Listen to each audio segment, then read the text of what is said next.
What's up YouTube? Graylan Stewart here with another video.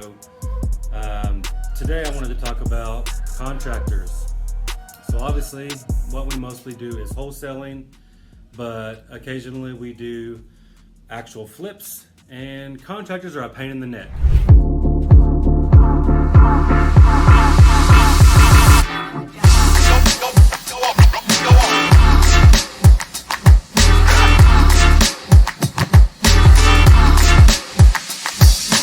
Okay, so here's what happened. Basically, a contractor, most of them are just crazy or don't do what they say they're going to do or just flat lazy, okay?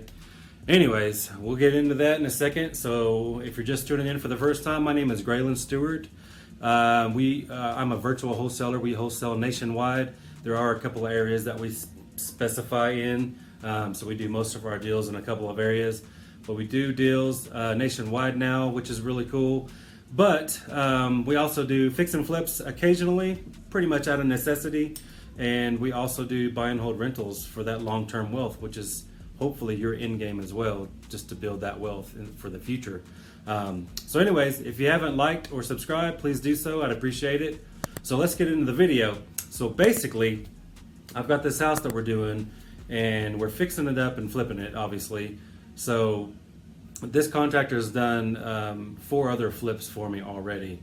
So the first 2 flips he did was really awesome because he really wanted my business. You know, I was like, hey, I'm looking for somebody that can almost be full-time with me. I can keep you busy all the time because we're doing a couple, 2, 3, 4 of these flips every month now. So I need somebody consistent that I can count on. And I'm out of state, so I need you every day to give me updated videos and pictures of everything that you've done for the day, just so I can kind of have an idea of what's going on, what you've done, what you still got to do, etc. Okay, so that went really well on the first project. He did a great job. You know, it was just him, and he's got a couple of guys that help him on occasion. So that project turned out really well, and I think I did a video on that already. And we made a good profit on that, and it was great.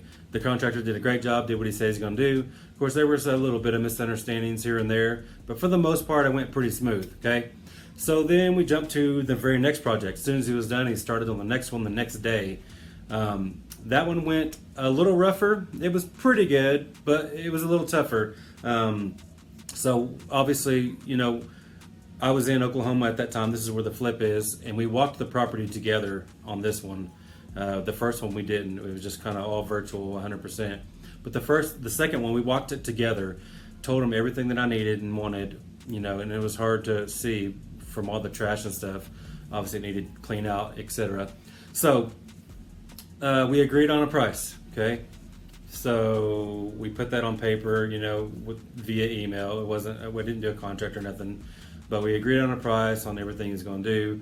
Then obviously 3, 4, 5 weeks go past, and there's a couple things that I noticed from the videos and pictures that he's sending that weren't done, and he's like, well, we didn't agree on that. So anyways, we did agree on it. So there were some extra things that I ended up paying him on, but for the most part, that was a fairly smooth transition and project as well. It wasn't terrible, but then we got to the third project. This project was terrible. It was really bad. He ended up using a lot of subcontractors, and it took way too long. This was supposed to be done in like 2 or 3 weeks. It was a mobile home that we're remodeling on this one, and it was terrible. He charged me more than like a nice single family house that we did previously, which we fought back and forth, not fought, but you know, we messaged back and forth going over that on why it was more.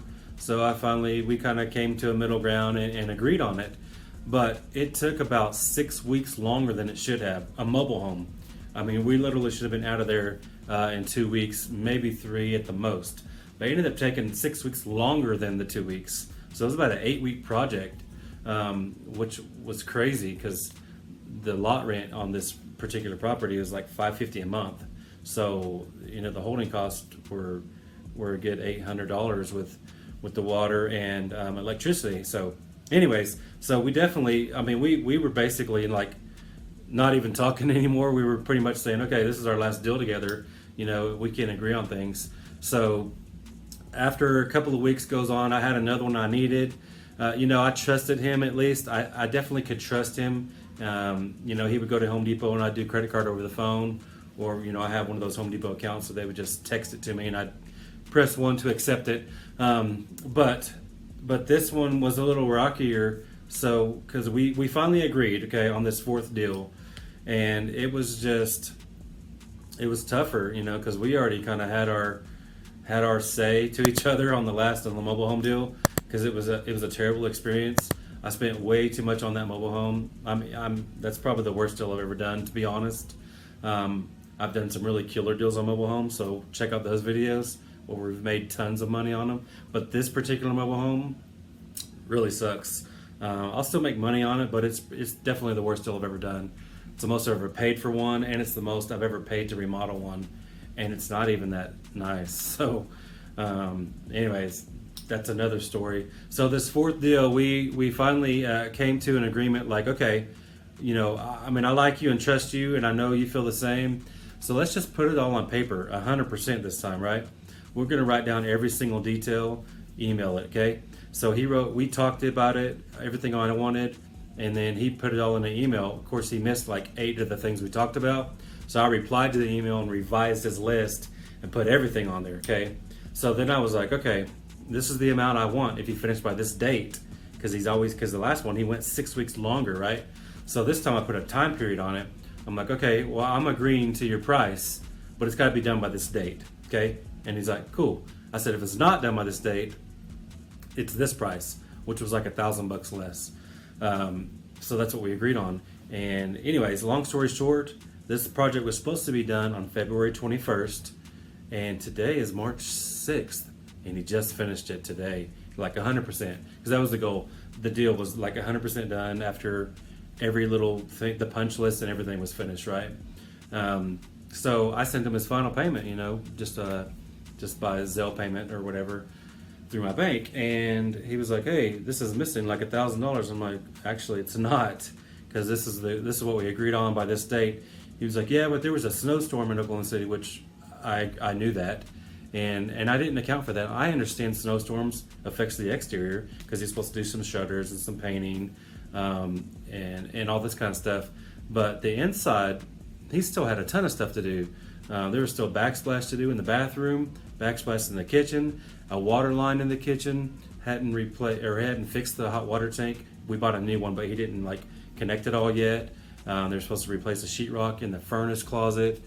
Just all these little things. There was a ton of little things that he didn't finish.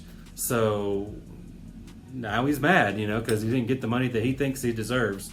But in all reality, it cost me 3 more weeks of holding costs.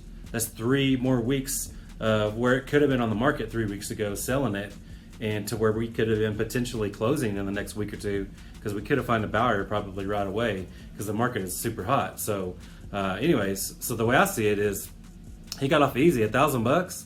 I mean, it probably is going to end up costing me a couple $1,000 because he was 3 weeks late. So anyways, I just wanted I did this video because contractors can drive you nuts. And that's the bad part, is because I don't really flip. Wholesaling is my game, but I do flip, so I am managing these projects myself, which, yes, I can do it from the ski lift, which I do all the time, taking calls or FaceTime or whatever. At the same time, it's a pain in the butt. But at least, no matter what, at least I trust the guy. I know he's not going to rip me off, but we don't see eye to eye on some things, because, here's what we agreed to, and here's what you do. Here's the date you agreed to, and here's the date you did. So here's the price you get. So that's the bottom line. So I definitely recommend, if you do get into flips ever, definitely do a little contract of some sort. It doesn't have to be fancy. Just write everything out that you agree on. Write the price, the date. Both of you sign it. I'm definitely doing that on the next one. We basically did that this time, but we didn't both sign it. So the next project we're starting another one. If he even wants to work with me, I don't know. I don't think I'm difficult to work with. I just, expect to do what you say you're going to do. So hopefully we can agree on that, and we'll definitely write it all down this time on an actual paper where we sign it, so it's kind of like a contract. So I think it'll go a little smoother. So anyways, hopefully this video was valuable to you. I'm just kind of venting, in a little bit. and just sharing my real life experiences. You know, like I said, my whole channel is all about the truth in wholesaling and flipping, actually. But you know, there's good and bad in it, and this is sometimes part of the bad that people a lot of times don't talk about, but it's reality, so I think it's important. So anyways, hopefully you found value. Please give me a thumbs up, subscribe if you haven't already, and click that notification bell, and I'll see y'all next time. Thanks a lot.